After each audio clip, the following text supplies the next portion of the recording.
Welcome all and good morning. We are we are playing a ICI motto.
So yesterday's lighting of lamp at your home definitely gives a great energy to fight all of us towards this pandemic disease COVID-19. And now, today we are having a learned faculty, Soumya Sheth, chairman of the branch, Fenil Bhai Shah, vice chairman of the branch, Harit Bhai Dhariwal. And now I request chairman of the branch, CA Fenil Shah, to give his opening remarks of the day. Thank you. Thank you, Bishan Bhai. The learned speaker, and you can say the creator of this famous series, CA Soumya Sheth, Vice Chairman CA Harit Dhariwal, Secretary CA Bishan Shah, the other managing committee members, Central Council member, and Regional Council members present virtually, and my dear friends, I'm happy to welcome you all to this second day of webinar series on FEMA. Friends, today evening we are having one of the very important seminar on how the working from home can be simplified, not only just but providing practical solutions to how we can work from home, and also solving all the doubts which we are having. That is, you can say, working from home made simplified by Narasimhan Govan. So please take the benefit of that particular seminar. I hope you all have received the mail with respect to that. Moreover, tomorrow evening we are having a session on UDIN and recent code of ethics, because we all are facing various issues with respect to generating UDIN and what are the new things which are going to come and has already came in the code of ethics. So we are having a webinar tomorrow evening. Plus, today you will receive a mail of various series. One is on GST, having recent topics and faculties from all over the India. Second is there is a small series on direct text, and also we are coming up with a series on bank branch sessions. Apart from this, friends, if you have any queries with respect to code of ethics or UDIN, you can feel free to mail us on Ahmedabad branch so that those queries can be redressed in tomorrow evening's session. Plus, if you as a member wish that what kind of seminars we shall have, you should always feel free to communicate us with email. Now, friends, coming to session specific today, you can say that because of increasing liberalization and globalizations, though all the countries are having physical borders, but as far as when it comes to law, or as far as it comes to opportunities being created for business and service, now we don't have that much borders. And the role of outside citizens, that is NRIs, for any country's growth is becoming very pivotal. And similar as the position in India, and Indian government has also provided various relaxations and facilities to NRIs. So we as a chartered accountant should be aware of and should be abreast of which are the facilities available. And for that, we have a very learned speaker and a friend, Soumya Sheth, with us. So again, would request all to give a round of applause to him. We welcome you, sir. Thank you. And now I request Bishan Bhai to take the session further. Thanks, Chairman, for your energizing words. And as we all are facing that work from home is now also turned to be a work for home. And it is definitely a responsibility when you are in a home to work for home also. So it's great that we are going to have a seminar on how to do work while being at home. And now I request Vice Chairman of the branch, C. Harit Dhariwal, to give a brief introduction of today's seminar and market factors. Thank you. Thank you. Thank you, Vishen Bhai. Very good morning to everyone. It is my pleasure to introduce the faculty come the creator of this series, as rightly pointed out by Fennel. I think C.S. Soumya Seth is the founder of BGSS and Associates. He is having a professional experience of more than 11 years in the field of taxation and allied areas. His areas of expertise is advising clients in areas of corporate tax, international tax, foreign investment, foreign exchange regulations, business restructuring, joint venture arrangements, corporate law, and other regulatory laws. His specific assignments include advising clients on foreign exchange regulations, income tax matters, mergers and acquisitions, key litigation matters, transfer pricing, and international tax litigation. He is a regular speaker at various industry forums, including ICAI, and also a regular contributor to various articles to various professional journals. Please welcome C.S. Soumya Seth. Thank you. As friends, today is the Mahavir Jayanti, then a very happy Mahavir Jayanti also, and our Soumya Bhai is quite religious and having a fast on this day. Thanks Soumya Bhai for coming and addressing us on this auspicious day. It's our really privilege to have you over here. So now all the platform is for yours. We request you to start your deliberation. Thank you. Thank you, Bishan Bhai. Thank you, Harit, for your kind introduction. It's a pleasure always to speaking for Institute and to share the views. And thank you once again for inviting me and giving me the opportunity to share my views. Friends, today's session we will take on what are the facilities for NRIs and what are their obligations. It is important to know that because in the course of our practice, we come across various situations on a day-to-day basis. So we should be aware of what an NRI can do, what he can't do, and what are specific benefits available under the law for NRIs. Now, before we go forward, I would like to give you a framework of what NRI, EIOs, OCI is. So there are three broad categories. One is NRIs, which we know as non-resident Indians. The second is PIOs, which we know as person of Indian origins. And then the third category is OCIs, that is overseas citizens of India. These are the three categories when we speak about NRIs, which is a general term. Now, in today's session, what we will cover is broadly four categories. First category will be remittance of assets. That is, whenever an NRI wants to transfer money out of India, what are the options available to him? Second is accounts and deposits. What all bank accounts he can open in India by an NRI. Loans, so whether NRI can give loan, receive loan, that part. And the last part will be investment in India. So where NRIs can invest in India. So there are under that investment category, broad two categories, non-debt instruments and debt instruments. All this debt and non-debt came into effect from October 2019, and before that this categorization was not there. Apart from this, there is also one more facet to it, which is immovable property, buying immovable property in India, which I would not be taking for today's session because we have a separate session specifically kept on immovable property. Also for investment into India, we have a specific session on FDI, which will cover this in greater detail, but I will cover certain key aspects of investments by NRIs into India. Now friends, first of all, let's go on to the definition part. Now, Section 6 of the Income Tax Act, all of us know, gives three categories of residentship. Now, I am not specifically covering the new section 6(1)(a) introduced by Finance Act 2020 because that per se is not more relevant for our discussion, today's discussion. So, prior to this new category, the existing three categories are there for resident under the Income Tax Act. So, Section 6 says that you are a resident if you are in India for more than 182 days or you are present in India for 60 days or more in a previous year and more than 365 days in preceding 4 years. Now, friends, this preceding 4 years, the preceding 4 years is that the 60 days criteria has been extended to 182 days for NRIs visiting in India, and another host of amendments which were made in the Finance Act, wherein a new criteria of 15 lakhs was introduced, and this limit was reduced from 180 to 120 days. The second category is resident and ordinary resident. That means that he is resident in India in at least 2 out of 10 preceding years, and his physical stay in India is for at least 730 days in the preceding 7 years.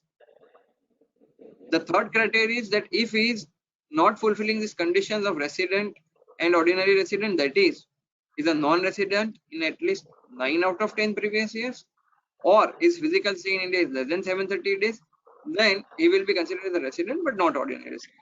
Now, friends, the purpose of this slide is just to give you a broad overview of how Income Tax Act determines the residential status. Now, what is the residential status under FEMA? So, under FEMA, a person is considered to be resident in India under 2 conditions. Condition 1 is stay in India is more than 182 days in the previous year. That is primary condition. And then there is a secondary condition. So primary condition says that if you are present in India for more than 182 days in the previous year, you will be considered resident in India. But it does not include, which is a condition 2, for those persons what their intention of stay is in India. So it does not include persons who are leaving India for employment, business, or for uncertain period. Okay. So for example, if a person is going out of India for the purpose of business, then even though he is fulfilling the conditions of 182 days in the previous year, he will still be considered to be a person resident outside India because he is going out of India. Similarly, for persons who are coming to India other than for employment, business, or for uncertain period, this condition of 182 days is not applicable. And a person who is not a resident in India will be called as a person resident outside India. Now, friends, this is important to note why a person is resident in India and why a person is resident outside India, to understand that NRI, which we speak as a general term, fits in which category. Now, for student, RBI has issued a circular, specific circular, which says that Indian students who are studying abroad will also be considered as a person resident outside India, even if irrespective of that 182 days criteria. This circular is of 2003. So with that, we come to the core topic of today. What is an NRI? Now, NRI has been defined to be a person resident outside India who is a citizen of India. Okay, and this is the same definition almost, with a minor change in the words of individual resident and person resident. Now, if you look at it, what it essentially means is that NRI is a person who first has to be a citizen of India. So if he is not an Indian citizen, he cannot become an NRI. So there are 2 conditions. A, he has to be a person resident outside India, and condition B, he has to be a citizen of India.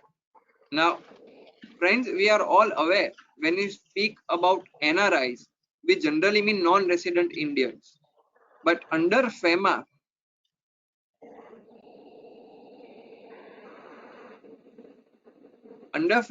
there is a specific criteria which says that only those persons who are resident outside India and who are citizen of India will be considered as NRI. So not all will be considered as NRIs. So we have to be very careful of this definition. The second definition is PIO. PIO means person of Indian origin. Now, friends, there are only 2 regulations which contain this definition now. PIO means a person resident outside India. So he has to be a person resident outside India who is a citizen of any country other than Bangladesh or Pakistan, or any such other country as may be specified by central government. So he can be a citizen of any other country other than Bangladesh or Pakistan, or any other country which is notified by central government.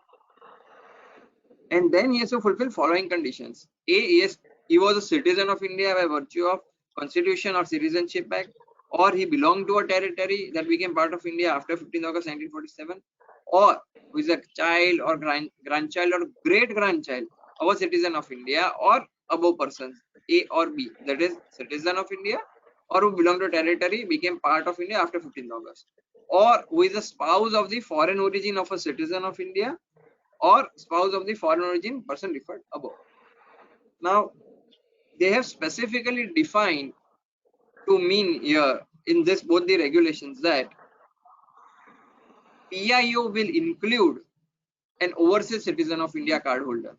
Okay, so whoever is the overseas citizen of India will be included in the definition of PIO. Now, friends, we go on to the third category, which is the OCI definition. Sorry. Now, OCI is defined as a person who is a resident outside India and who is registered as an OCI card holder under Section 7A of the Citizenship Act 1955. Now, there are various conditions laid down under the Citizenship Act of 1955 for fulfilling or obtaining the OCI card holder. Now, we are not going into that, but more or less, most of the NRIs, so as we call in the general parlance, will be eligible to obtain the OCI card holder. And going forward, PIO category is now discontinued and OCI is only relevant. Okay, so going forward, Government of India has anyways discontinued PIO card holder, and he has said that all PIOs will be deemed to be an OCIs. So PIO generally currently exists only for deposit regulations, and for all other purposes it is OCI which is relevant. Now, friends, let's now take a comparison of what is NRI, what is PIO, and what is OCI. NRI means a person who is a resident outside India and who is a citizen of India. PIO, again a person resident outside India, but he is not a citizen of India and he is a citizen of any country excluding Bangladesh and Pakistan and fulfills following 4 conditions. Third category, OCI, means he is a person resident outside India and registered as an OCI card holder. So if you look at it from the citizenship, NRI is only for Indian citizens. PIO can be citizenship of any country other than Bangladesh and Pakistan, and OCI can also be for any country other than Bangladesh and Pakistan. And NRI does not include either PIO or OCI, but PIO includes OCI card holder, and OCI, as I said earlier, all existing PIO card holders will be deemed to be OCI card holder, but they need to obtain a separate OCI card. So going forward, now there will only be 2 categories, NRI and OCI. So I think I have just broadly given a summary of person resident outside India can be categorized into 2 parts. He can be an Indian citizen, then he can be an NRI. Second, he can be a not Indian citizen, he can either be a PIO or OCI or a foreign national. So if you have a foreign national who does not hold an OCI card, okay, he is not an Indian citizen, he is still a foreign national and is a person resident outside India. And what is a person resident in India? So there can again be 2 categories, Indian citizen and second, foreign national residing in India for employment, business or any other purpose. So if an expatriate comes to India for the purpose of his employment with an Indian company, okay, and is for more than 182 days or the criteria which we discussed above, he will be considered to be a person resident in India. So in that case, all the provisions of FEMA will apply to that expatriate. Now, friends, most of us, when we say FEMA for NRIs or when we try to interpret FEMA in our day-to-day life, what we generally see is that FEMA is applicable for Indian citizens or Indian persons, but we don't check whether expatriates or foreigners who are staying in India for the purpose of their business or employment, they are also person resident in India. And once they become person resident in India, they are also subject to FEMA provisions. So we have to be very careful when we see a person who is an expatriate coming to India and then what all transactions is authorized to do, because FEMA is applicable to him in equal force. Now, first we will take up the bank accounts which can be maintained by NRIs. NRIs, when I say the general term. Now, there are three broad categories of bank accounts which can be opened by an NRI. First is NRE account, what is known as non-resident external account. The second is FCNR account, which is a foreign currency non-resident bank account. And then the third is non-resident ordinary account, which is known as NRO account. Now, who all can open this account? So, NRE and FCNR can be opened by NRI and PIOs. But individual and entities of Pakistan and Bangladesh will require prior approval of RBI. As far as NRO account is concerned, it can be opened by any person resident outside India. So a foreigner can also open an NRO account in India. Okay, so it is not restricted only to NRIs or PIOs. Second, what are the type of accounts which are this? So NRE can either be saving account, current, recurring, or FD. FCNR is a fixed deposit, a term deposit, and NRO can also be either saving, current, recurring, or FD. Third category is repatriability. Now, when we say repatriability, means whether NRI or PIO or the account holder can take the money back to his home country or not. That is known as repatriation. So in NRE and FCNR, both are repatriable. That means you can take back the money whenever you want to your home country. NRO is not repatriable except for current income. And balance in NRO account can be taken by NRIs and PIOs up to USD 1 million per year per financial year, along with other eligible assets. So NRO principally you can't take back the amount other than current income, but Government of India has granted benefits to NRIs and PIOs so that they can take USD 1 million per annum per year. Currency. Now NRE account will be in INR. FCNR, as the name suggests, will be in foreign currency, which is freely convertible, and NRO again will be in INR. Now joint account is possible with two or more NRIs or with resident relative on a former or survivor basis, and resident relative can also operate the account as a power of attorney holder during the lifetime of the NRI or PIO account holder. Rate of interest as per the guidelines issued by the RBI, Department of Banking Regulations. Taxability. NRE and FCNR interest is exempt, whereas interest on NRO is taxable. Now, what all operations are permitted by resident POA holder? So, in case of NRE and FCNR, they are permitted to withdraw for local payments, make investment in India, and remittance to account holder himself through banking channels. So, all these three are permitted by the resident POA holder. And what is prohibited?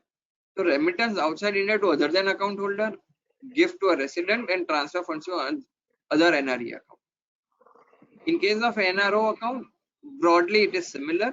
So effectively what it means is that a POA holder does not have full rights to operate these bank accounts of NRIs or PIOs or OCIs.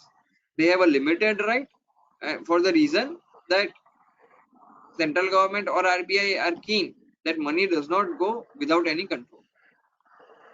Second, loans outside India. So AD banks, when we say AD, it's authorized dealer, that means banks can allow their branches or correspondents outside India to grant loans to NRIs, PIOs or third parties for bona fide purposes against the security of the NRE and FCNR account, subject to margin requirements. And loan includes both fund-based and non-fund-based. So that means if an NRI has account balance of say 1 crore in India in his NRE account, against that amount he can borrow loan or he can take a loan outside India against the security of the balance lying in his NRE account in India. And when we say loan, it will include both fund-based and non-fund-based. In case of balances lying in NRO account, you cannot take loan outside India, so loan is not permissible. Now coming to loans in India. So AD banks can sanction loans to India to account holders of NRE and FCNR without any limit, subject to margin requirements. But these loans can only be used in India. It cannot be repatriated outside India. and it can be used for personal purposes or business purposes. But an NRI cannot take a loan in India for the purposes of relending to somebody else or for the purposes of undertaking agricultural, plantation activity or investment in real estate business. मैं 2 minute में आई रहूं बस note करके 2 minute में आ रहा हूं मैं change नहीं करूं In case of loans sanctioned to a third party, there should not be any direct or indirect forex consideration for NRI PIO agreeing to pledge his deposits to enable the resident to obtain such facilities. That means that when a loan is sanctioned to a third party against the security of the balances lying in NRE account, NRI, there cannot be any foreign consideration for that purpose. So if, for example, I am an NRI, I have funds lying in India in my NRE bank account, and my friend Mr. X wants to take a loan against the security of my balance. Okay, there can't be any forex consideration between me and my friend for giving this my bank balance as security. In case loan is sanctioned to the account holder, it can be repaid either by adjusting the deposits or through inward remittances from outside India or through bank channels or out of self NRO account. And premature withdrawal of deposits is not available. And loan includes all fund-based and non-fund based. So this is, friends, we discussed for NRE account and FCNR account. As far as NRO account is concerned, loans against deposits can be granted again to account holder or third party. But same restriction, loan cannot be used for relending, and loan will include both fund and non-fund based. So broadly, friends, you will see that as far as obtaining loans in India is concerned, both for NRE and FCNR and NRO, broadly they are similar, that you can't use a loan for relending purposes or for carrying on agricultural plantation or for real estate business. And friends, when we say real estate business, it means buying or selling of real estate, trading in real estate, trading in TDRs, construction of farmhouses, all that is considered to be a real estate business. Construction of residential or commercial buildings is not considered to be a real estate business. Now, what happens when there is a change in residential status? So whenever there is a change in residential status from non-resident to resident, NRE account should be designated as resident accounts, or fund held in this account can be transferred to RFC account, which is a resident foreign currency account.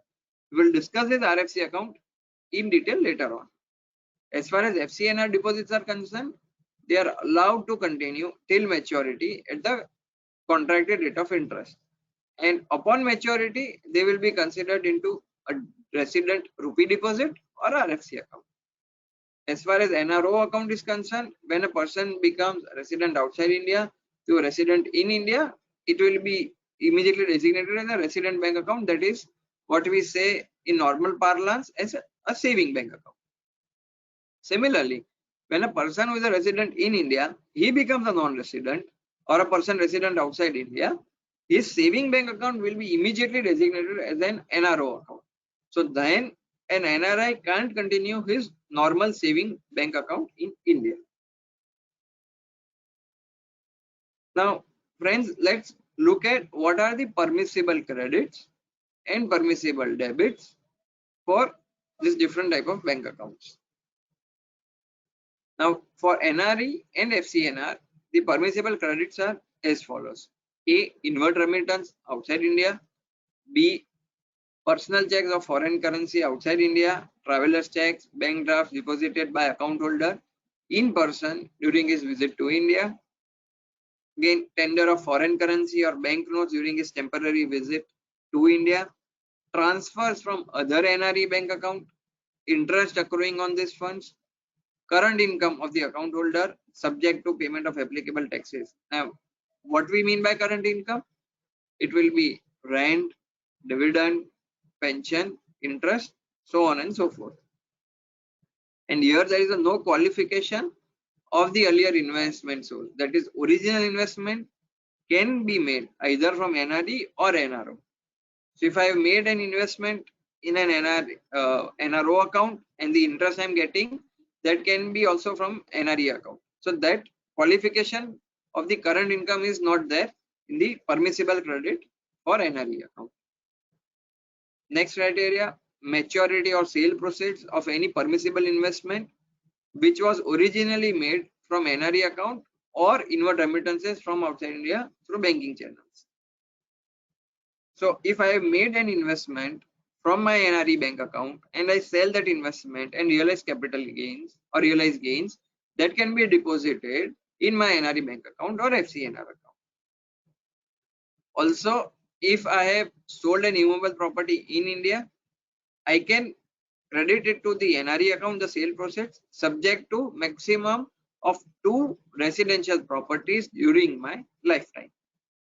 So if a NRE account holder has invested through his NRE account in a residential property and has sold off that property, he can credit that sale proceeds to the NRE account subject to maximum of 2 residential properties in his lifetime. And last category is the refund of share debenture subscription to new issues of Indian companies or portion thereof if the original subscription amount was paid from the NRE or FCNR account or out of the inward remittances. So friends, please note these are the permissible credits to the NRE account and FCNR account. Apart from this, if there are any other credits which you come across in the NRE bank account of your NRI constituents or the person, please make sure that if it is not covered in this criteria, it may not be permissible. So it is not that all credits are permissible in NRE and FCNR account. Only restricted categories are permitted. And the last is the refund of application money made by the house building agencies for non-allotment of flat or cancellation of bookings, which was paid from the NRE account or from the inward remittances outside India. And AD Bank is satisfied about the genuineness. Now, friends, yesterday's session, on the session which was held on Saturday, the first session, Shabbir Bhai specifically informed us of what is the capital account transaction and current account transaction. Now, because this is a capital account transaction, this will not be permitted unless it is specifically allowed. So all credits to the bank accounts need to be specifically allowed for them to be permitted. Now, what are the permitted debits? Local disbursements. When we say local disbursements, it means all local expenses in India. Remittances outside India, transfer to any other NRE account of the account holder or any other person, and investment in India for subscribing to shares or commercial paper or securities of an Indian company, or for purchase of immovable property in India, provided it is covered under the specific regulations of RBI. Now, what all categories of transactions are covered for purchase of immovable property, that will be specifically taken by the next speaker, who will be taking a session on immovable property, acquiring immovable property by NRIs in India. Going forward, for NRO account. So for NRO account, what is permitted as far as permitted credits are concerned? They are broadly similar to the NRE and FCNR account. Inward remittances, tender of any permitted currency during his temporary visit to India, legitimate dues of the Indian account holder, transfer from other NRO accounts, and a rupee gift loan made by a resident to NRI,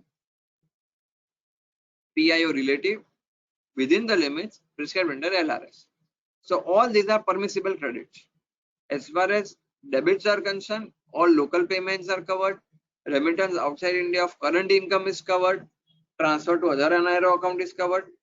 And balances in NRO account cannot be repatriated generally, but for NRIs and PIOs, they can be repatriated up to the USD 1 million limit. And this limit of 1 million is over and above the current income of repatriation. So friends, for example, if an account holder, NRO account holder is an NRI, let's assume that he has a balance of 1 crore rupees in his bank account, NRO bank account. Out of that 1 crore, 10 lakh rupees is his current income, and 90 lakh rupees is his balance. So as far as remittance is concerned, okay, under the USD 1 million scheme, he can remit the entire bank balance, and for remittance of the current income is concerned, that he can remit it without going under the USD 1 million route. So friends, we have to be very careful that whenever a remittance is happening from NRO account, as far as current income is concerned, it is freely repatriable without any restrictions. It is only the principal sum for which you have a restriction. It can't be repatriated except under USD 1 million for NRIs and PIOs. And funds can be transferred from NRO to NRE account under the USD 1 million scheme. Okay, it is not vice versa. So from NRE to NRO is not permissible, because NRO does not talk about permissible credit, neither does NRE account talk about permissible debit. And settlement of charges on international credit cards is also allowed, subject to again USD 1 million per year. Now, joint holder.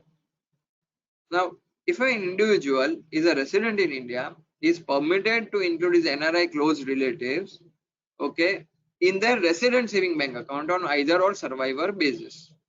So what we are covering here is that if I, as an Indian citizen, I have a bank account in India, and if I want as a joint holder my close relative, for example my sister, who is staying outside India in USA, okay, then my sister can also be joint account holder in my Indian saving bank account on either or survivor basis, subject to following conditions. First, my account will be treated as a resident bank account for all purposes. So even if my sister, who is a non-resident, is a joint holder on either or survivor basis, my account will continue to be treated as an Indian bank account, and all regulations will be applicable as if it is an Indian bank account.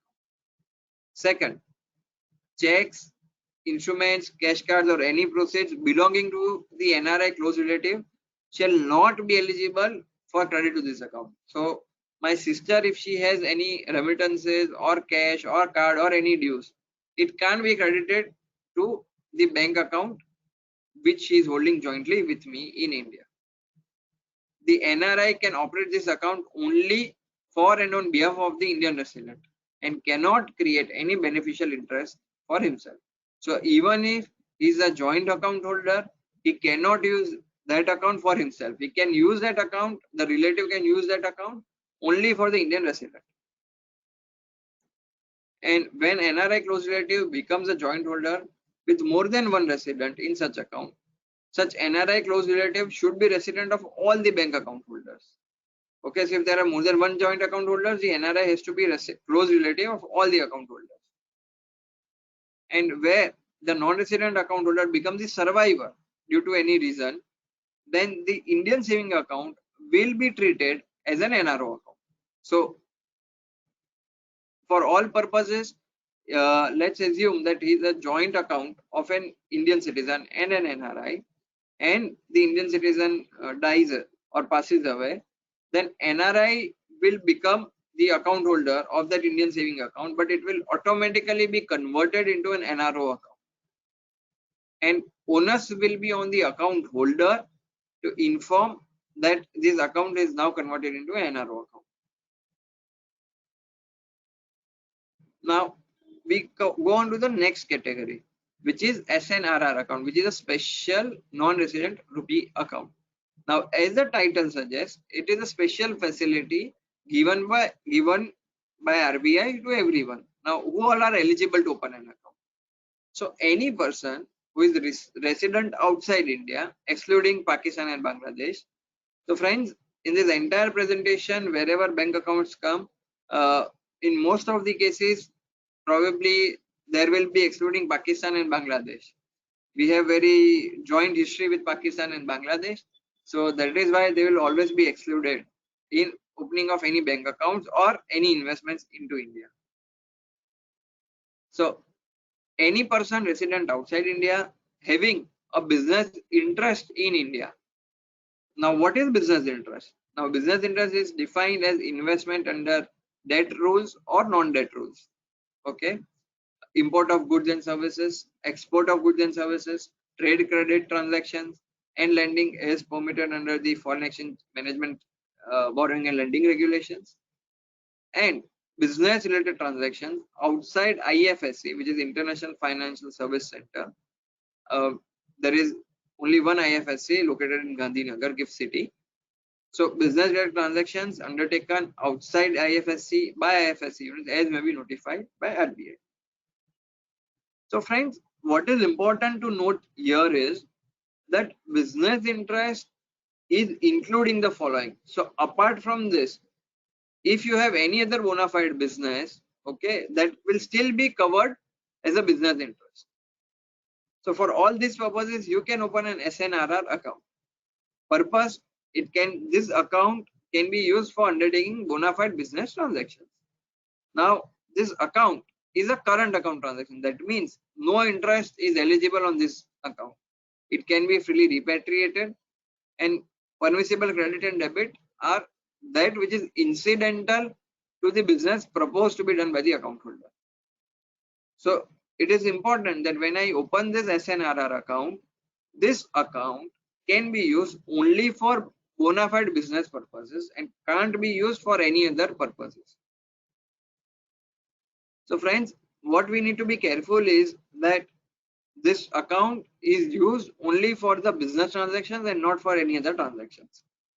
And it is also possible to have a separate SNRR account for each specific business. If a person, let's say, is undertaking 2 or 3 businesses in India, he can have a separate SNRR account for each business subject to approval by the AD bank. Because as we say that if he has, let's say, a trading business, let's say a manufacturing business, or let's say a professional business, professional services, then for each business, he can have a different bank account, and for each business, permissible credit and debit will be the bona fide transactions of that business. Tenure. Now, the tenure, maximum tenure of this account cannot exceed 7 years. Okay, if it is going beyond 7 years, it will require specific approval of the RBI. Okay, however, if it is for the business reasons which we saw above in the previous slide, that is investment under FDI, investment under debt, import, export, trade credit, lending and borrowing, and by FSC, then this 7 years condition does not apply. But apart from that, if there is any business interest, the maximum term or the tenure for this account cannot be more than 7 years. Also, if the contract or the period of operation or the business of the account holder gets over earlier, then this account also needs to be closed immediately. So it's not that it is 7 years, maximum is 7 years, minimum is subject to the time period of the business or required for the business of the account holder. Transfer from NRO account is not permissible. So you can't transfer from your NRO account to this account. The reason is very simple. NRO is non-repatriable, whereas this account is repatriable. So you can't convert non-repatriable to repatriable. All transactions in this account, as the name's title suggests, will be subject to applicable taxes. And once the account holder becomes a resident, this account will be categorized or designated as a resident rupee account. And AD Bank need to report all transactions in this account to RBI under their applicable regulations. Now, the last account type which we will see in this is escrow account. Now, friends, many times we see or we come across a situation where there is a transfer of shares from a person resident in India to outside India, or vice versa, and for business purposes or for commercial considerations, you require money to be deposited in an escrow account, so that upon fulfillment of obligations, the money is released from the escrow account to the seller. Okay, so there are certain conditions under FEMA under which you can open an escrow account. So who can open an escrow account? So non-resident corporates, that is foreign companies in simple words, can open an escrow account for acquisition, that is purchase or transfer of capital instruments or convertible notes through either open offer, delisting or exit offers. Second, resident and non-resident acquirers can also open this escrow account for purchase or transfer of capital instruments. So this escrow account can be opened either by non-residents or by residents. Either of them can open this escrow account for the purposes of acquisition or transfer of capital instruments. The purpose, as we saw, it's for acquisition or transfer of capital instruments. Amount, nature has to be in INR. So if I am purchasing shares of an Indian company from a foreigner, okay, this if I am opening an escrow account under which the seller will deposit the money, under which the buyer, that is I will be depositing the money in the escrow account. The account has to be in INR currency and not foreign currency, and then from that the payment will be made to the seller, which is a foreign company. Type of account is a current account. That means there is no interest on it, and it is repatriable after all formalities relating to the acquisition are completed. Most important to note here is that foreign exchange risk has to be on a person resident outside India. If I am buying shares or selling shares, in either case, the foreign exchange risk on that amount has to be on the non-resident or a person who is resident outside India. And a person resident in India can't promise to make him a payment in foreign currency. The payment has to be agreed only in Indian currency. What all are permissible credits? So foreign remittance through banking channels, guarantee issued by AD Bank subject to guarantee regulations. This is permissible for open offers, delisting and exit offers by foreign companies. And for resident, non-resident acquirers in other cases, foreign remittance through banking channels, guarantee, then receipt of consideration by resident acquirer who proposes to transfer it to a non-resident seller. So if an Indian person, let's say I am buying shares of an Indian company from a foreign company, I can transfer Indian rupees to that escrow account. So upon fulfillment of conditions, the money will be released from the escrow account to the foreign seller. So that is permissible. What are the permissible debits in case of open offers, delisting and exit offers, as may be permitted by SEBI. And for resident, non-resident acquirers in other cases, what is permitted is remittance of consideration in bank account of beneficiary, remittance of consideration for refund in case there is a failure of FDI, transaction for which the account was opened. So it can be effectively used only for the purposes of buying the shares or transfer of the shares or payment of consideration or refund. What would be the tenure? So as far as open offer, delisting and exit offers are concerned, it will be immediately upon its completion. In all other cases, the maximum period is 6 months. Anything beyond 6 months, that is extension beyond 6 months, would require prior RBI approval. However, if you have opened an escrow account which is subject to 25% of the total consideration as permitted under the FEMA NDI rules, it can be opened for up to 18 months from the date of the agreement. So just to elaborate on this point a little more, under the FEMA NDI rules, there can be a consideration up to 25% which can be contingent and which can be paid on a later date upon fulfillment of certain conditions. Okay, now what the RBI says or what the law requires is that this 25%, anything more than 25% can't be kept as a contingent consideration. Maximum 25% can be kept as contingent consideration. Point number B, that this maximum 25% of the consideration which is kept as contingent has to be completed, or the transaction has to be completed within the period of 18 months from the date of the agreement. So you can't have a contingent consideration which is after completion of 2 years or 3 years.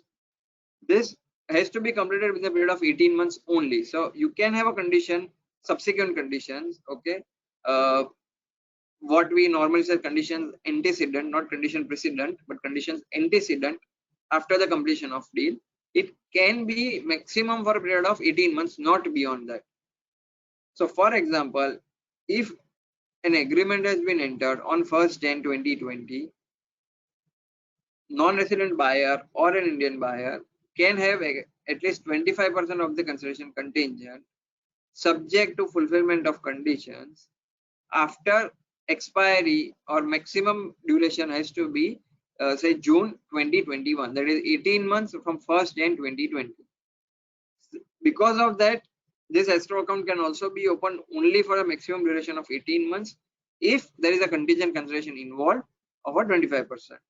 If there is no contingent consideration involved, then maximum time period is 6 months.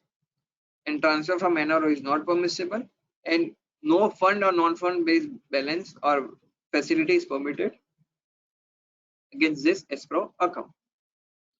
So friends, with this brief, we have come across on what all different type of bank accounts are there, who can operate, what are the permissible credits, what are the permissible debits, what are the tenure, and other overview of the bank accounts. Now we will take some few case studies on bank accounts, which will help us elaborate on this topic little more. So first case study is Mr. ABC is an Indian citizen who went to US for his employment on January 2005. He left his job in December 2009 and returned to India for setting up his business. And during this period, when he was outside India, he was non-resident. He had opened an NRE account and transferred his US salary income to the Indian NRE account. Now, in the current year, that's FY 19-20, he has received an interest income of 1 lakh rupees. Now, there are two questions. Question number 1, can he continue to keep his NRE account after returning to India? And second, what would be the taxability of this NRE interest income in India?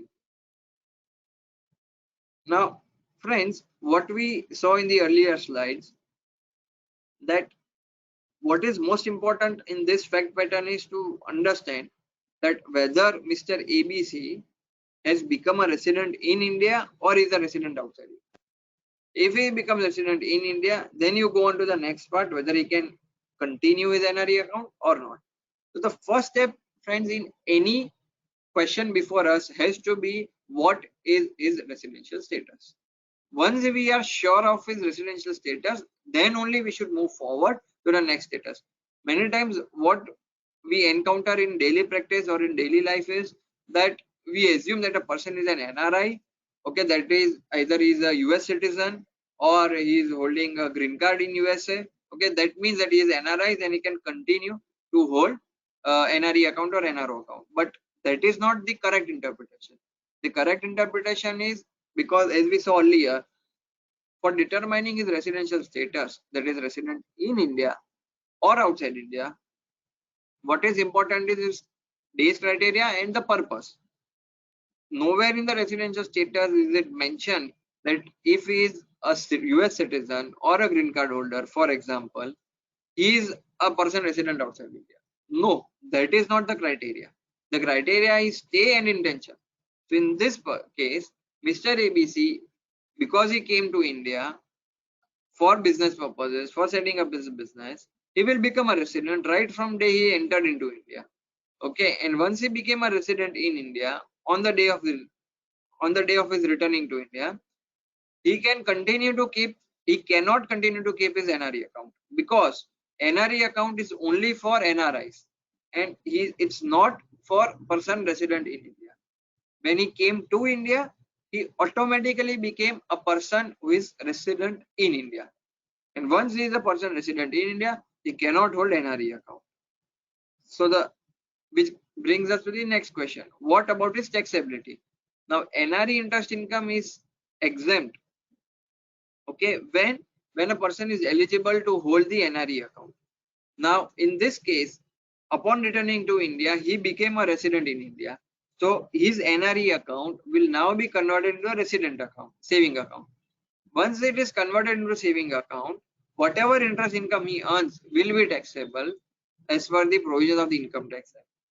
He will not be able to claim the exemption which is available for NRIs, because now his account is no longer an NRE account. His account has now been converted to a saving account.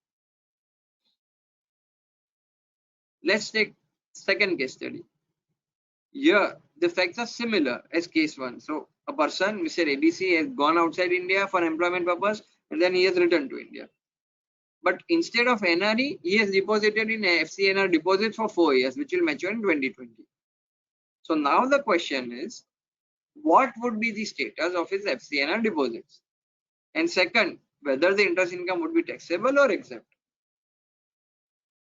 Now, friends, for FCNR deposits, again, first condition is whether he is resident in India or outside India. Now, as we saw in case study 1, same facts, he became a resident in India. For FCNR deposit is concerned, the regulation says, as we saw in the earlier slides, that if a person opened an FCNR deposit when he was a non-resident, subsequently became a resident, he can continue to hold that FCNR deposit till its maturity. Upon maturity, the amount will be credited to his bank account. That means that FCNR deposits will continue till April 2020 and it will not be converted into a saving bank account. Having said that, what about the taxability? Now, interest income, what the Income Tax Act says, Section 10 says that interest income on FCNR deposits will be exempt because that bank account continues to be an FCNR account, and as long as it's an FCNR bank account, interest arising thereon will be exempt and will not be taxable. So friends, it is very important for us to know what kind of deposit is there, what is the status of that person, and whether he is eligible to hold that bank account or not. Let's move on to the next case study.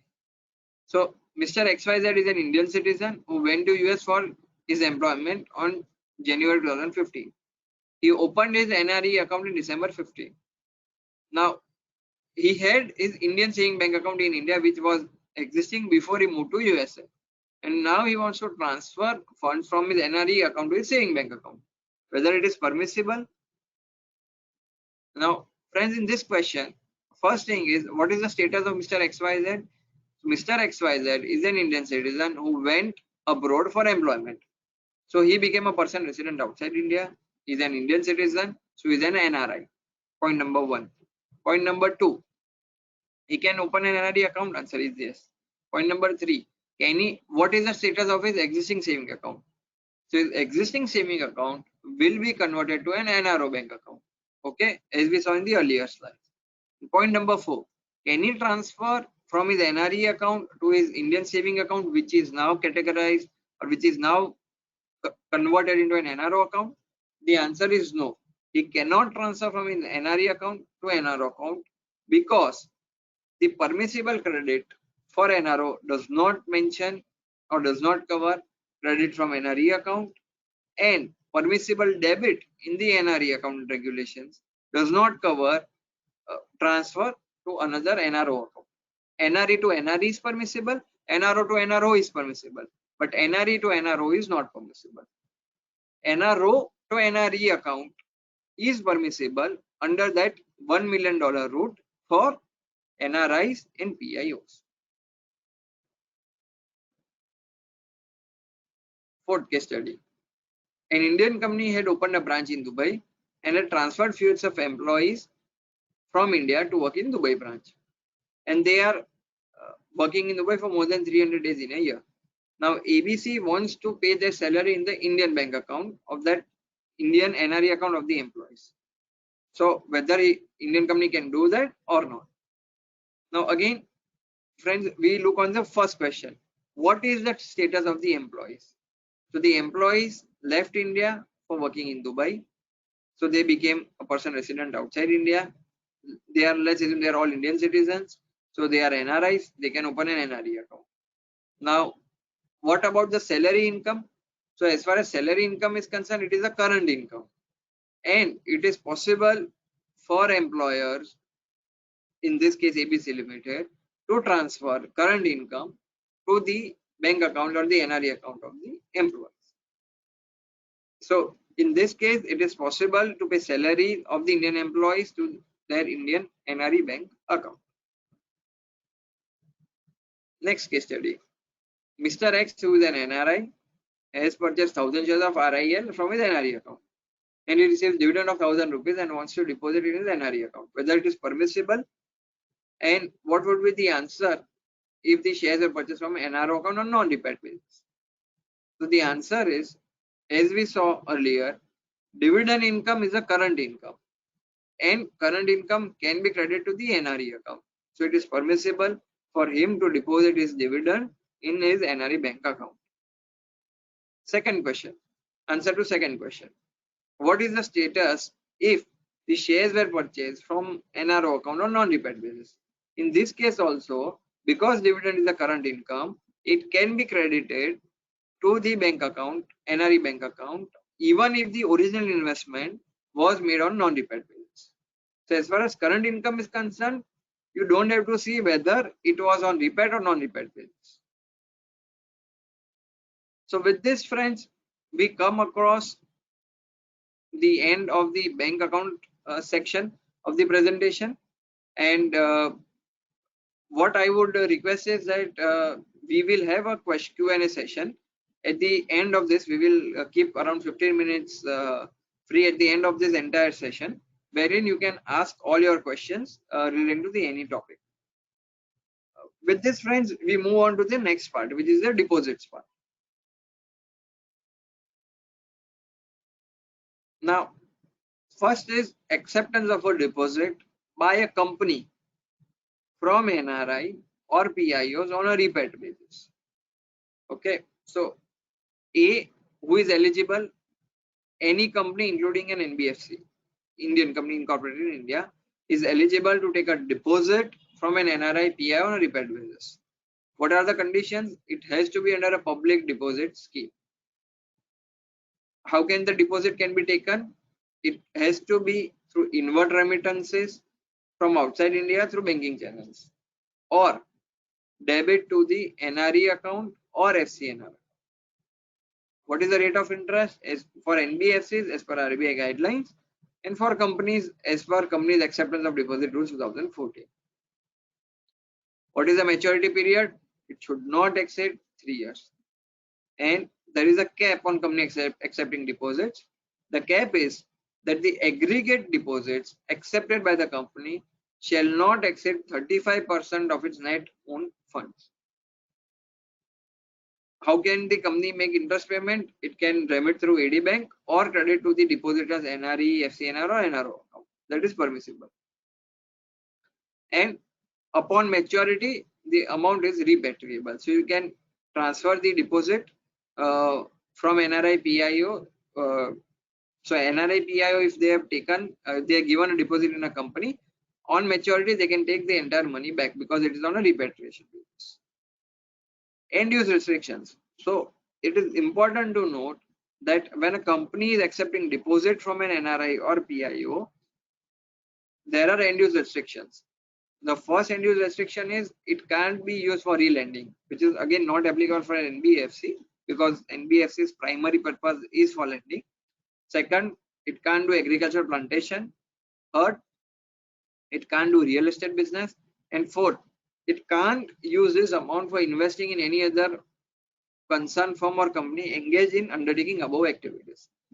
So friends, a company which has taken a deposit from an NRI or PIO cannot use it for re-lending purposes or for agriculture or for real estate or for investing in any other company which is undertaking above activities.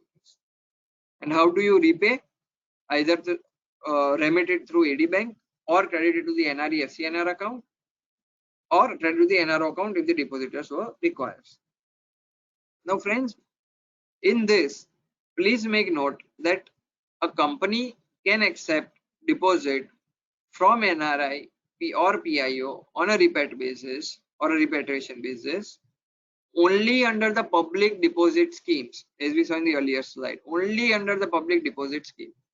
So if the company is not entitled to issue public deposits, it cannot accept deposits from NRI or a PIO on a repeat basis.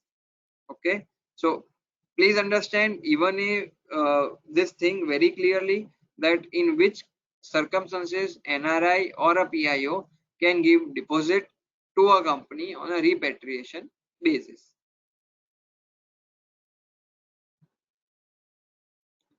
Now we come on to the next topic. So acceptance of deposits from NRI or a PIO on a non-repat basis.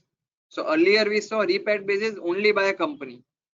In case of non-repat basis, there are three categories which are covered: proprietor, sole proprietorship, a firm, partnership firm, or a company.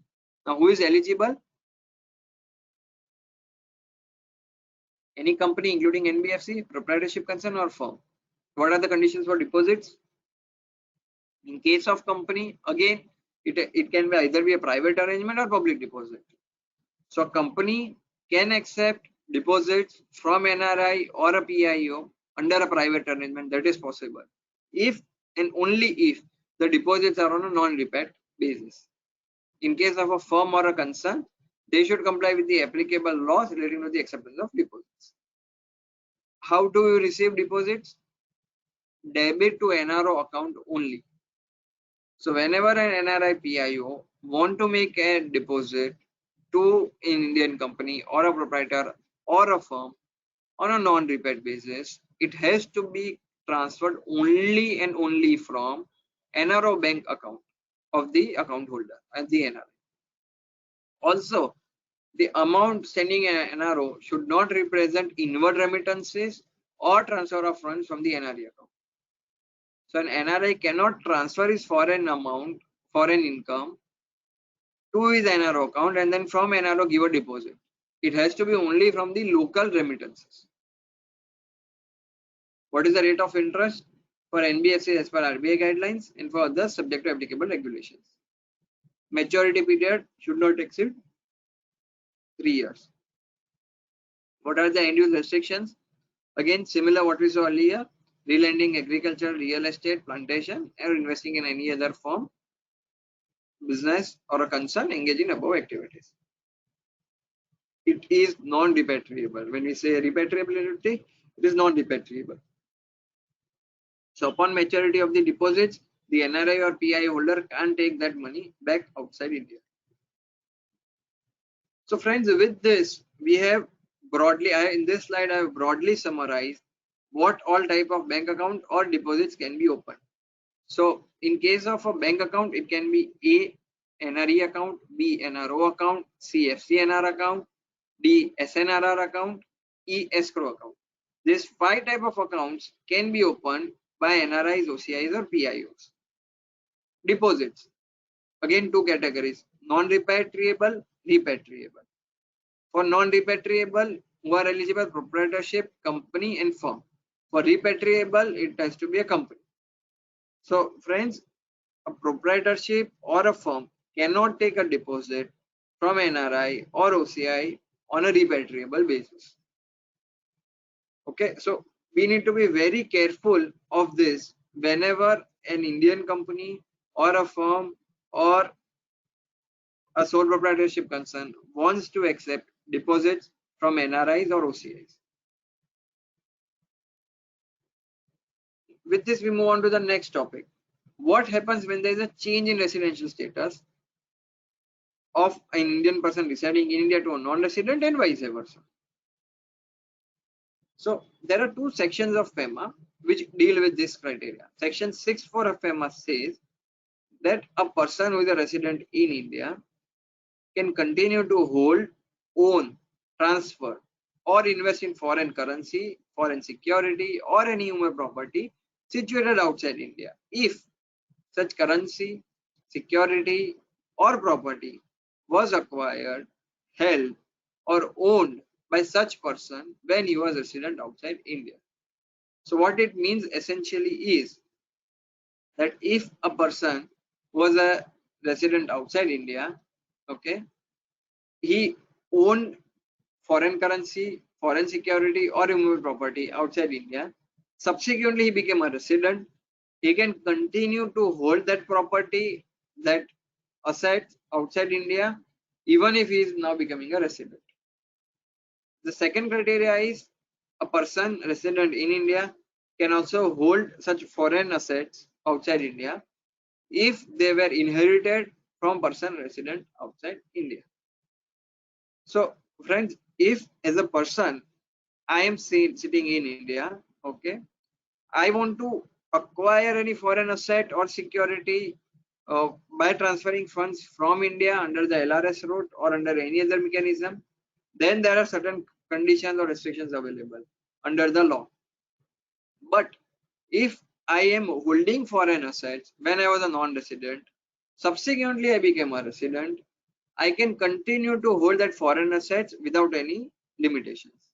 And same is applicable for a person who inherits these assets from a person who is a resident outside India. Similarly, there is section 6(5) of FEMA, which is contrary to this, which says that a person who is a resident outside India can continue to hold his Indian assets, which is Indian currency, security or property, which was acquired when he was an Indian resident.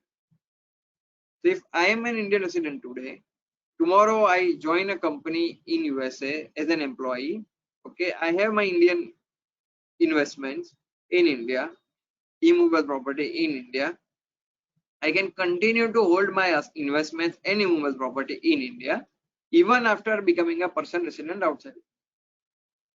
Second, a person resident outside India can also hold such Indian assets if they were inherited from a person who was resident in India.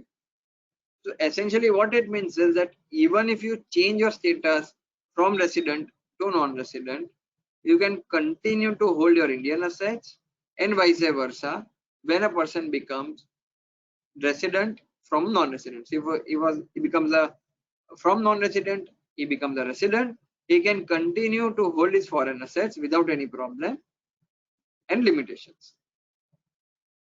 Sorry friends, I think I'll just skip it.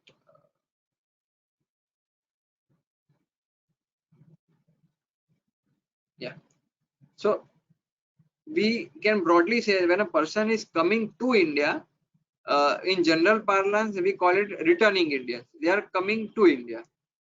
So what he can hold, he can continue to hold his following overseas assets. All assets including investment security, immovable property, foreign bank account, gift or inheritance from person resident outside India, foreign income from business or vocation which was earned when he was a non-resident, and his accrual.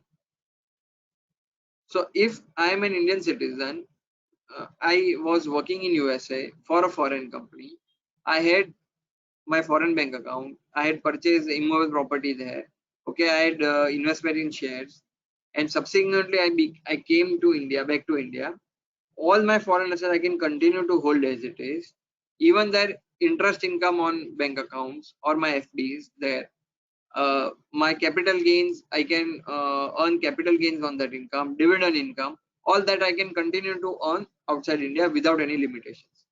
I can also transfer or invest that foreign assets into different assets. So for example, I was holding shares of Apple Inc. when I was in USA. Subsequently, I came to India. I became an Indian resident. Okay. I can continue to hold Apple shares, no problem. I can sell Apple shares, buy Microsoft shares, no problem. I can liquidate Microsoft shares, convert it into bank accounts or transfer the money in my bank account. Thereafter, I can, after a period of 6 months, I can purchase the shares of Tesla, no issues. I can purchase an immovable property, no issues. So I can convert my existing investments, which was foreign source. What is important is it has to be foreign to foreign. So I can't transfer anything from India to there and then after purchase. Okay, I can use only the foreign portion for doing my foreign investments. However, with regards to any interest in firm or LLC abroad, there is no clarity, and hence it is always advisable to obtain RBI approval. So if I have incorporated a firm or an LLC when I was abroad as a person resident outside India, subsequently I became a resident, okay, the law currently clearly do not state that you can hold that interest. It only talks about assets and bank accounts and the investments. So it is advisable to obtain an RBI approval that you can continue to hold that interest in the firm or LLC even after becoming a resident. And the last is, if a person, I am an Indian citizen residing only in India, but my sister is residing outside India, okay, and I am inheriting from my sister or from my parents who are residing outside India, the same provision will apply. I can continue to keep their foreign assets as it is. What is most important is, in this entire relaxation provided under section 6(4), it does not talk about any liability. Okay, so once I become a resident in India, once I return to India, I cannot take any loan in foreign country. As far as foreign assets are concerned, I can keep there as it is, but I can't take a fresh borrowing. So for example, let's say that I had $100,000 or $1 lakh in USA in my bank account. Okay, subsequently I came to India and became an Indian resident, so I can keep that $1 lakh, no problem. Now tomorrow I want to buy a property which is worth $2 lakh in say New York, because the prices have crashed, the real estate prices. Now I have balance only of $1 lakh, so I approach a bank and I say that, look, I have $1 lakh, you finance me remaining $1 lakh and I'll buy a property. So when I'm taking that loan of $1 lakh from bank, that is not allowed under FEMA, because at the time of receipt of loan, I am a person residing in India, and hence I cannot now borrow in foreign currency outside India. That is not permissible. Now, what is a resident foreign currency account? Now, this can be opened for a person resident in India, which is a foreign currency account.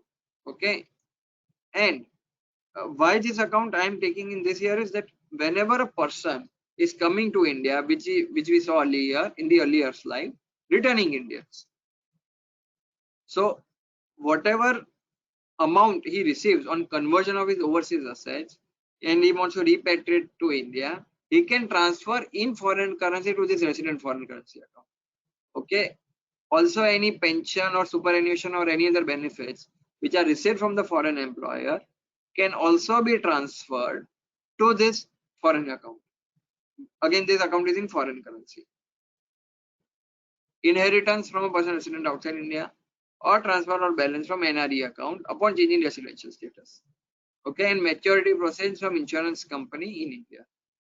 So whatever foreign currency I had when I was a non-resident, subsequently I became a resident, I can transfer that foreign currency into this resident foreign currency account. And permissible debits, why we are covering this account is that whenever I want to utilize this account for making any foreign payments or for utilization in India, there are no restrictions, including restrictions which are provided in Schedule 3 of current account rules. Now, what are the restrictions provided in Schedule 3 of current account rules? We discussed in the earlier presentation that project limits, consultancy, all that are not applicable when I am making a payment from this resident foreign currency account. However, prohibition under Schedule 1 and 2, that is for lottery, for gambling purposes, or for any other purpose, is not permissible. That will still apply on payment made from this RFC account. And the resident relative can also be a joint holder, but they cannot operate this account. So friends, with this, we take on what are the steps which a person needs to undertake once he becomes resident from non-resident. First step, inform your AD banker about your change in residential status. Convert your NRE account and NRO account. Okay, inform the companies or firms where you are a shareholder or debenture holder about your change in residential status. You can continue to hold your FCNR, FD and NRE FD till its maturity, and after convert into a normal account. And you can continue to hold your foreign bank accounts, immovable property or assets which were acquired when you are non-resident, and also use the same foreign funds to make further investments. But friends, it is very important to note that whenever a person becomes resident in India, okay, we have to inform the AD banker and convert your NRE account into the normal account. We have come across many instances where NRI who has lived in USA for all his life probably and retires into India and settles into India, he continues to hold the NRE account and NRO account. He does not inform the bank. Friends, it is a violation of FEMA, and RBI is now also levying penalty on such non-compliances. So please be aware that whenever your NRI client is there and he has an NRE account, please check his residential status, whether he is resident in India or not under FEMA, so that appropriate action can be taken at the earliest and there are no non-compliances under FEMA. And under FEMA, the penalty, the maximum penalty which RBI can levy is up to 3 times the transaction amount. So it is substantial, and hence we have to be very careful when such situations arise. Coming on to the next category, emigrating Indians, that is persons who were Indian residents, now they became non-residents. So what they can do, they can continue to hold their Indian assets like investments, securities, immovable properties, gift or inheritance received from Indian person. The same can also be transferred or invested in different assets from his Indian funds. He can continue to hold interest in LLP even after becoming a non-resident. However, all future investments has to be made from NRO account. He can't give a fresh loan to a partnership and LLP. So if he has an existing loan given to a partnership on LLP, that loan has to be repaid only in NRO account, but a new loan can't be given once he becomes a non-resident because he is now a non-resident. All existing investments which he had in India will now become non-repatriable automatically. Okay. He cannot undertake agricultural activities after becoming resident, even though he can continue to hold the agricultural land. Now, friends, this is very important. So let me give you an example.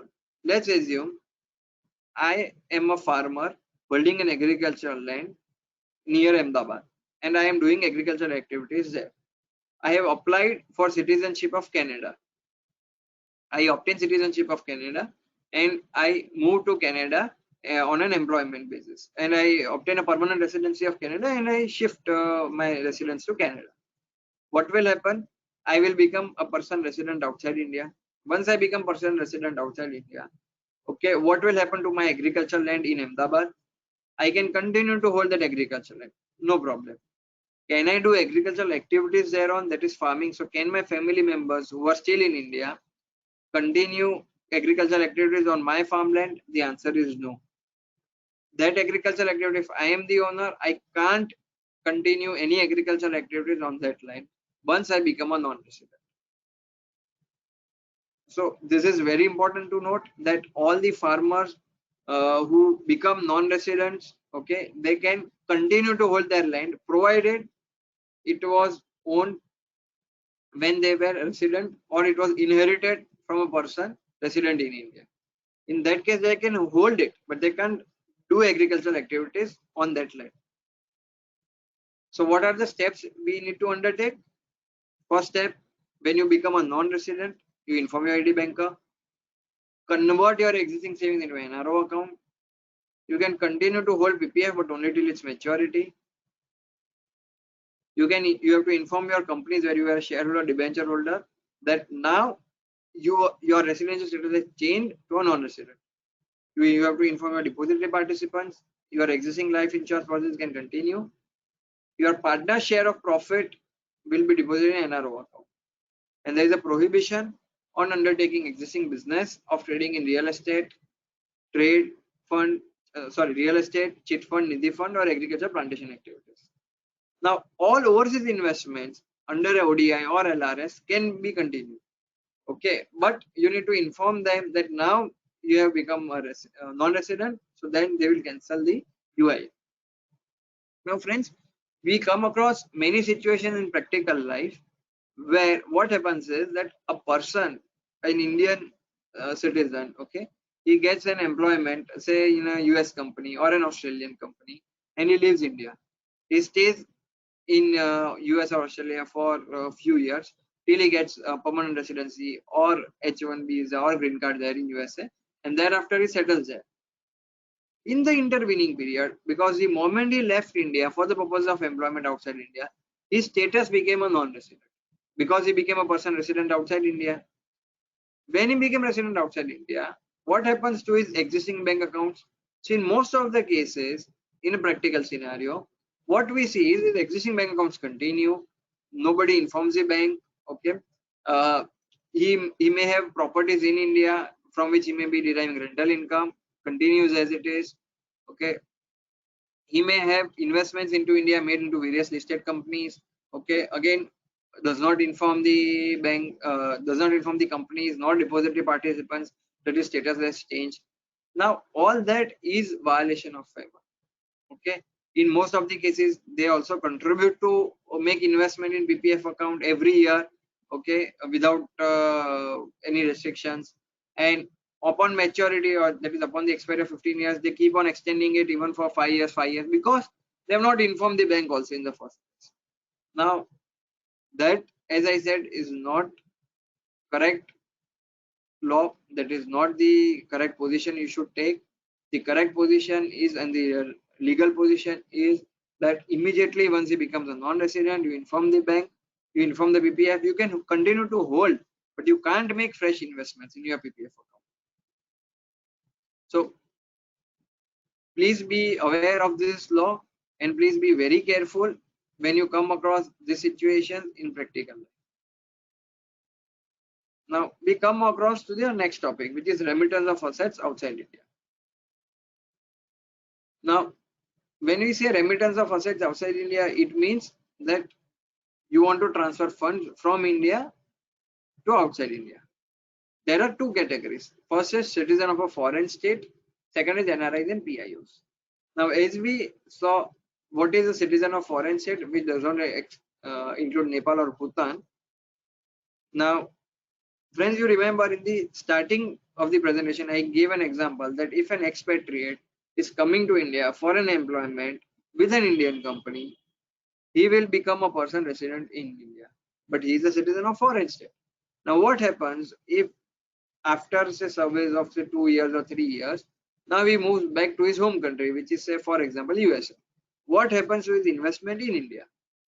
He has earned his salary income, he had made some investments in India, he may have purchased immovable property. What about that? So if he wants to take money outside India, this regulation is important, and we need to refer this regulation. What does it say?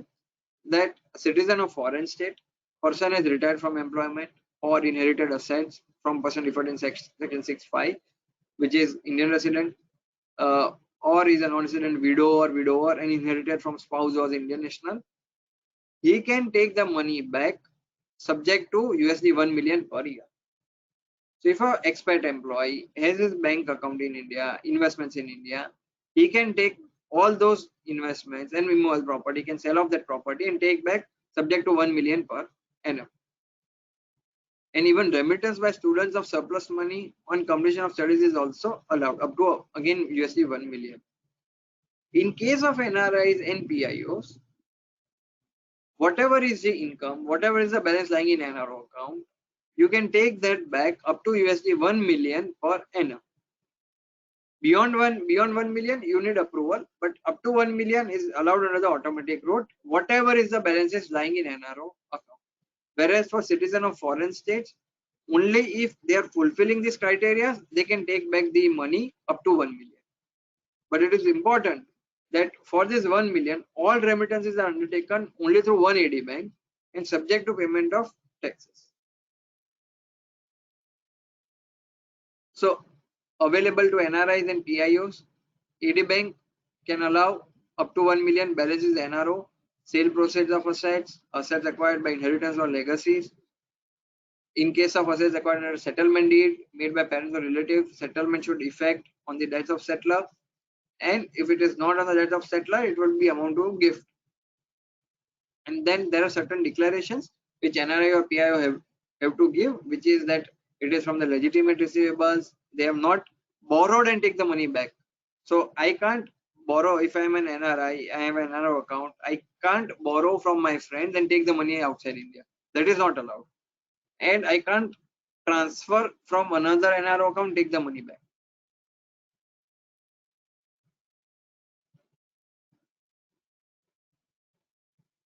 Now let's take an example of another case study on this part.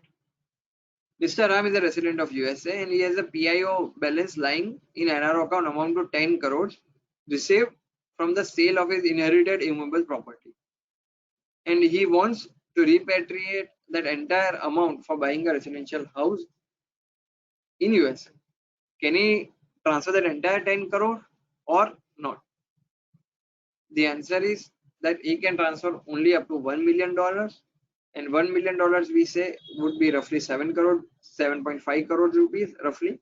So he can't take that entire 10 crores under the automatic route.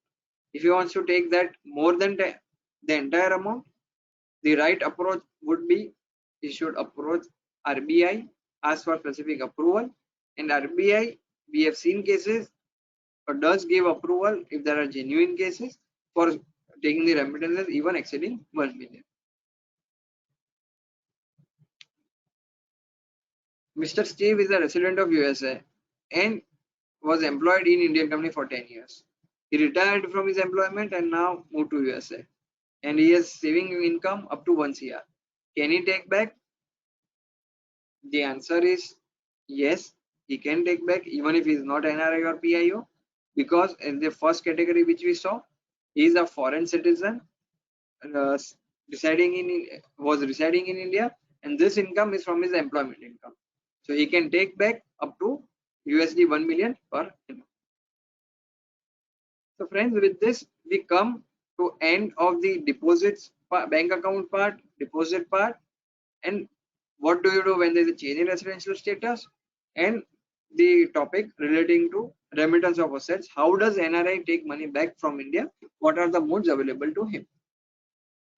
Now we go on to the next part, which is most important, loan by NRIs or PIOs. Friends, now before we go on to this topic, we need to be very careful that under FEMA there are two criteria. One is loans, another is deposits. Both are treated separately. So we should, whenever we are taking a deposit, we should take the deposit regulations, and whenever we are taking a loan, we should take the loan regulations. Now first is loan from NRI or PIO in foreign currency. So who can borrow? So it has to be borrowed by other than companies, and eligible recipient is only an individual who is a resident in India. Maximum amount not exceeding 2,50,000. What are the status? So the individual resident who is borrowing in foreign currency from NRI or PIO has to be close relatives, and close relative is as per Companies Act 2013. Now friends, we are all aware that Companies Act 2013 has drastically reduced the definition of relatives from as compared to Companies Act 1956.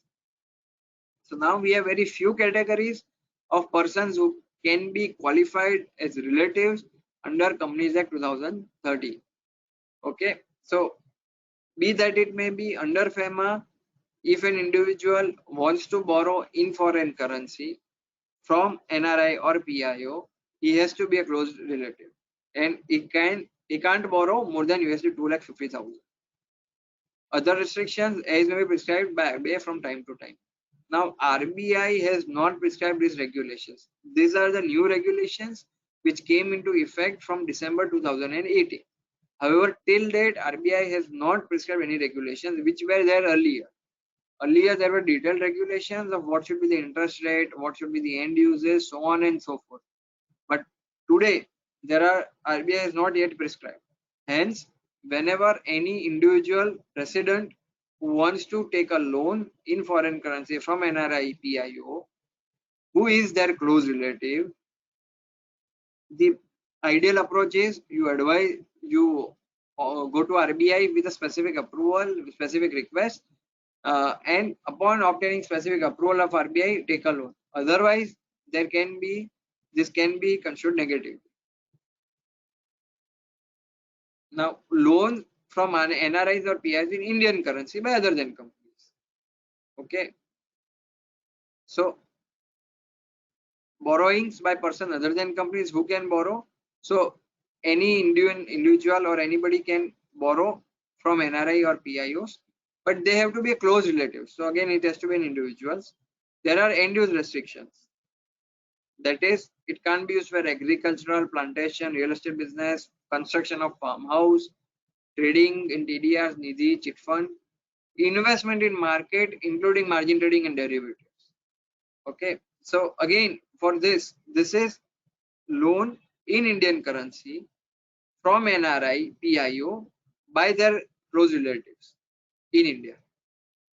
So again, for that, if I am an individual, for example, if my brother is in USA, he is a close relative, I want to borrow from my brother for investing into stock market because the markets are at historical low today, I can't do that under FEM. So I can't borrow in Indian currency either from his NRE account or NRO account or directly in India and invest into the stock market. That is not allowed, and no other conditions are prescribed. So in practical scenario, what should you do whenever you want any individual, any Indian individual want to take a loan from their close relatives in either Indian currency or foreign currency? Please approach RBI and take their approval. And what about loans by companies? So company can avail loan from NRI or PIO or OCI under the ECB route provided they are shareholders in the company. So if a company wants to take a loan from an NRI or a PIO, it has to be only under the ECB route and they have to be the shareholders of the company, then only they can take. And when we speak about ECB provisions, which is external commercial borrowing provisions, the company has to comply with those regulations. There are several regulations that some of them are that company needs to obtain the LRN or loan registration number. Company needs to comply with the ECB provisions, and apart from that ECB route, company cannot obtain loans from an NRI, PIO or OCI card holder. So friends, on this slide, I will just like to pause for a minute for the simple reason that earlier it was allowed by a Indian company to issue non-convertible debentures in Indian currency to NRI or PIOs. This route after December 2018 is no longer available, and if an Indian company wants to take a loan from NRI or PIO, it has to be only under the ECB route and subject to compliance of the ECB regulation, not otherwise. Now, NRI or OCI can make investment in Indian debt instruments. What are those? So, government securities, units of domestic mutual funds or ETF, which invest less than 50% in equity, bonds issued by PSU and infra debt bonds, listed non-convertible or redeemable preference shares or debentures issued under a scheme approved by NCLT. Debt instruments issued by bank for inclusion in regulatory capital and subscription to NPS, National Pension Scheme. That can either be repatriable basis or non-repatriable basis. Money can come either from inward remittance from outside India or from NRE, FCNR. And for non-repatriate, it can come from either of the two or NRO. And sale proceeds. So sale proceeds will be credited to NRO account where instruments are on non-repatriate basis, and where it is on repatriate basis, it would be credited to NRE account or FCNR, or it can even be remitted overseas.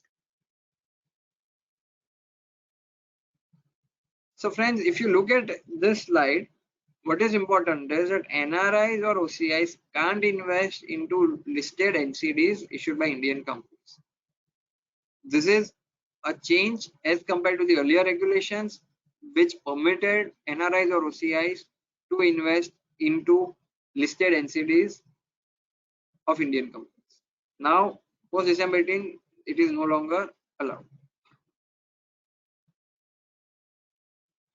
Lending to NRIs. Now, friends, we saw borrowing from NRIs. Now we are covering the next part, which is lending to NRIs. So, authorized dealer can lend in foreign currency to NRIs. They can give foreign exchange loans against their balance lying in NRE or FCNR account. AD Bank can also grant INR loans to NRIs against their securities of shares or other securities or immovable property other than agriculture or plantation or farmers property, subject to end-use restrictions, repayment terms, and other terms. Also, a resident individual can also grant INR loan to an NRI relative, subject to following conditions. Loan is within the LRS limit of the resident. Loan cannot be utilized for chit fund, nidhi, agricultural, plantation, real estate trading, and it will be subject to conditions as may be prescribed. No conditions have been prescribed yet. So, loan can be given by authorized dealers in foreign currency to NRIs. Loan can be given by authorized dealer in INR to NRIs for their own business purposes. Loan also can be given by resident individual to their NRI relative, subject to LRS limit and subject to conditions. Now let's look at few case studies on this borrowing and lending part. Mr. Akash is an Indian citizen and he wishes to take a loan from his NRI friend Mr. Prakash. Mr. Prakash has an NRI account and intends to provide loan at the rate of 10% for a period of 5 years. And he wants to use this loan for the purpose of investing in capital of his partnership business, which is engaged. The partnership is engaged in business of providing IT enabled back office support. Whether he can obtain loan or not. Now, friends, we saw in the earlier slide, an Indian citizen can obtain loan from NRI provided he is a relative.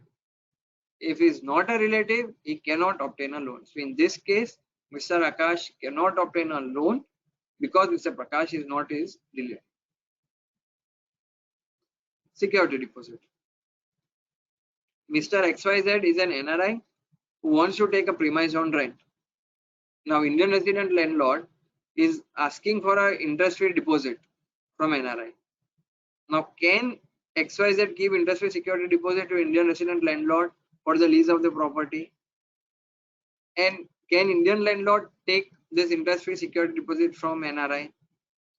The answer is yes, because this interest-free security deposit is in pursuance to a rent agreement and it will be categorized as a current account transaction and not a capital account transaction. And hence that can be obtained, that can be taken. And case study 10. An Indian company wants to take a loan from NRI director. This is the case which we come across in our daily lives very frequently. So Mr. XYZ is the NRI director of an Indian company XYZ Limited, and the Indian company wants to obtain a loan in INR from the director. Now, whether Indian company can take a loan from director, NRI director, the answer is no. Indian company cannot borrow in INR from NRI director. Indian company can only take a loan subject to fulfillment of ECB regulations and not otherwise. We have come across cases wherein Indian company has practical cases where Indian company had taken a loan from NRIs, and subsequently what happened was that loan, that amount, the transaction was treated as a violation of FEMA and compounding penalty was levied by RBI. So friends, please be very careful when you come across these situations, that in a general parlance we say that a director of a company is eligible to give loan, but not if the director is a non-resident or an NRI under FEMA. So whenever you come across a situation where NRI is a director in Indian company, please be very sure that he can't give a loan to the Indian company. So friends, with this we come across, we have finished the borrowing or lending part also, and now we come on the last part, which is investment in India by NRIs. So where all can NRI invest into India? So friends, broadly there are 3 categories wherein he can make the investment under chapter 5 of FEM non-debt rules. First is on a repatriation basis, that is equity instruments of a listed Indian company, other securities covered under schedule 3. The second part is on a non-repatriation basis, which will cover equity instruments of a listed Indian company, LLP, firm, proprietary or other securities, which is on a non-repat basis covered by schedule 4, and Indian depository receipts or IDR of a company's resident outside India covered by schedule 10. So these are the 3 broad investment opportunities available by an NRI or OCI. Now, let's first take Schedule 3, that is on a repatriation basis. So, where all they can invest? They can invest into equity and other securities. Equity instruments of a listed company, there is an individual cap of up to 5% of paid up capital, or and the second is the aggregate cap, which is 10% of for all NRIs and OCIs. This aggregate cap of 10% can be increased to 24%. It's special resolution of the general body of the Indian company. So as far as listed Indian company is concerned, NRI or OCI share or NRI or OCI individual persons can invest subject to individual limit of 5% and aggregate limit of 10%.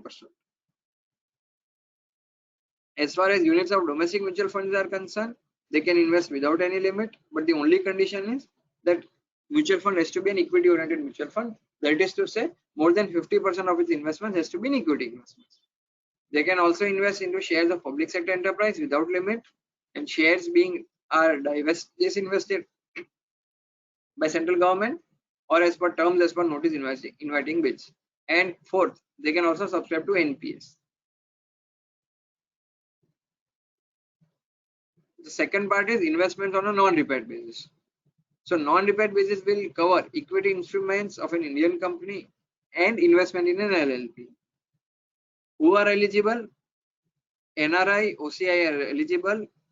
Second, on a non-repaid basis, even a company or a trust or a firm incorporated outside India, which is owned and controlled by NRIs, OCIs, can also invest on a non-repaid basis for purchasing Indian company. So I will give you an example of this. Let's say Mr. A is a non-resident, okay, is an NRI. He wants to invest into shares of an Indian company. He can invest directly in the shares of an Indian company, which is undertaking, which is into a business which is not another automatic route, say pharma business. Okay, so for pharma business, up to 74% FDI is allowed under automatic route. For greenfield, for brownfield investment, that is for existing pharma companies, existing projects, and for greenfield, up to 100% is allowed under automatic route. So let's assume Mr. Mr. A, who is a non-NRI, he wants to incorporate an Indian company, okay, or he wants to invest into an Indian company which already has a pharma plant, okay, and he wants to subscribe to shares of the Indian company. Now, Mr. A can let's assume that the existing 74% limit is already held by the foreign investors. So beyond 74, if any investment is made, it has to be go under the government route or approval route. Mr. A can invest into this pharma company beyond 74%, okay, on a non-repatriation basis. So Mr. A NRI can hold investment into the Indian company on a non-repaid basis. That is fine. That non-repaid basis will mean that he can't take that investment money out of India under the normal route. He can take that money out only under the USD 1 million route. What it will mean is that his investment into the Indian company will be deemed to be a domestic investment, but he can't engage in a prohibited activity, which is agricultural, plantation, real estate, or a construction of farmhouses, or dealing in TDRs. Similarly, Mr. A can also invest into the Indian company through its investment company, which may be located in Mauritius or Cayman Islands, into India, because that company or trust on a non-repaid basis, because that company or trust is owned or controlled by NRIs, okay, any investment by that company will also be treated as non-repaid basis. So it is important for us to know that non-repaid is not applicable only for individuals. It is also applicable to company or a trust or a firm which is 100% owned by them. Similarly, they can also invest in an LLP, and that investment into an LLP is also possible for such investors on a non-repaid basis. They can invest into domestic mutual funds with a simple condition that it is an equity oriented mutual fund which invests more than 50% and without any limit.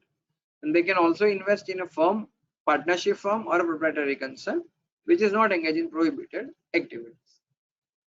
So friends, Non-repeat basis covers certain categories, and it is important that all these categories are clearly understood when you are advising your clients. And the last part is debt instruments. So debt instruments broadly we covered, just a little bit detailed covered here. What are the repeat basis and non-repeat basis? So repeat is government securities, treasury bills, mutual funds, exchange traded funds which are less than 50% in equity, PSU bonds, infrastructure bonds, listed non-convertible or redeemable bonds issued on merger or under a scheme of arrangement approved by NCLT, regulatory bonds, NPS.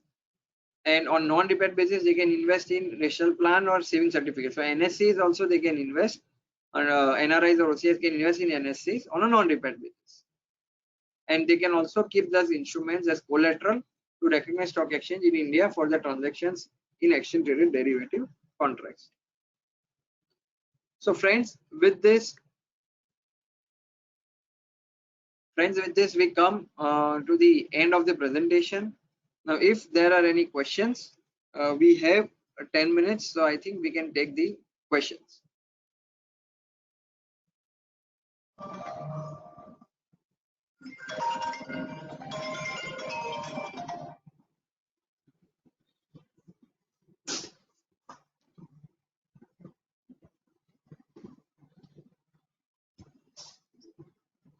Do we have any questions?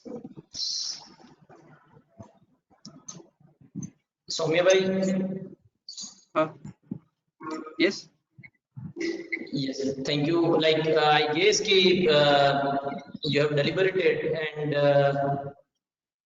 is there like the questions which are come during the session will definitely going to discuss it, and we are collate it, and we will then again go on the same. Okay. Fine. So now, Harit bhai, if you want to give an outline for tomorrow's session.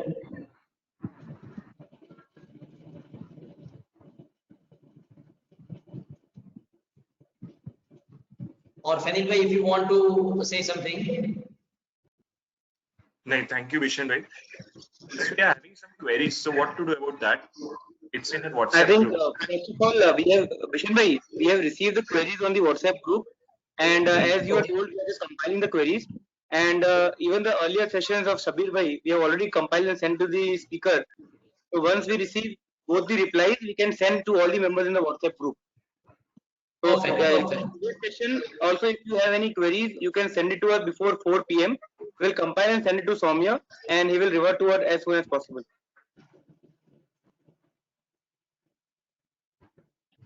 Perfect. So we will end for today's, and we request all of you to join again in the evening for work from home simplified seminar webinar basically. So you can be benefited from how you can balance between work from home and work for. Thank you so much. So we are ending the webinar second day. Thanks. Thank you.